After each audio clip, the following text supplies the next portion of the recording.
দুই গ্রামের মধ্যে বিশাল সংঘর্ষ, অনেকটা আগের দিনের যুদ্ধের মতো।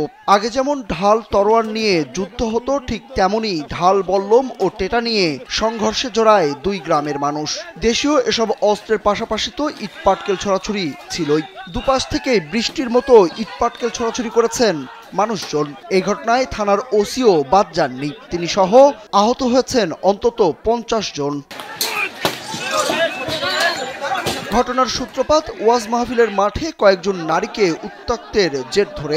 পরে মসজিদের মাইকে ঘোষণা দিয়ে দুই গ্রামের মধ্যে দফায় দফায় সংঘর্ষ হয়। এই সময় বাড়িঘর ও ব্যবসা প্রতিষ্ঠানে ব্যাপক হামলা ভাঙচুর করা হয়। ইডেন বে কক্সবাজার সমুদ্র সৈকতের উপর নিজেদের একটি ঠিকানা।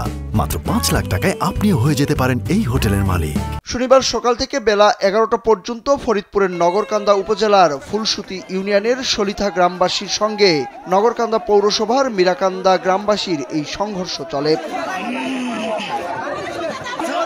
স্থানীয়রা জানান, সলিথা মাদ্রাসায় শুক্রবার রাতে ওয়াজ মাহফিল অনুষ্ঠিত হয়। ওয়াজ মাহফিল চলাকালে মিরাকান্দা এলাকার কিছু যুবক ওয়াজে আসা কিছু নারীকে উত্ত্যক্ত করে। এতে প্রতিবাদ জানান দায়িত্বে থাকা স্থানীয়রা। এই ঘটনার জেরে উভয় গ্রামের মানুষ সংঘর্ষে জড়িয়ে পড়ে।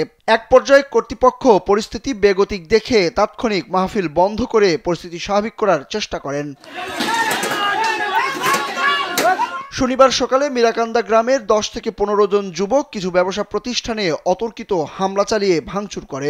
সলিথা গ্রামবাসী এদের বাধা দিলে হামলাকারীরা আরো বেশি ক্ষিপ্ত হয়ে ওঠে। এরপর সলিথা গ্রামের মানুষ মসজিদের মাইকে ঘোষণা দিয়ে দেশীয় অস্ত্র নিয়ে সংঘর্ষে জড়িয়ে পড়ে।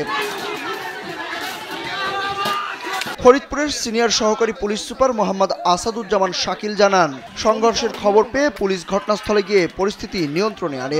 এ সময় ওসি সহ আরো কয়েকজন পুলিশ সদস্য আহত হয়েছেন। ঘটনা তদন্ত করে দেখছে পুলিশ। এখন পরিস্থিতি নিয়ন্ত্রণে আছে, আমাদের কিছু ফোর্সও এখানে মোতায়েন আছে।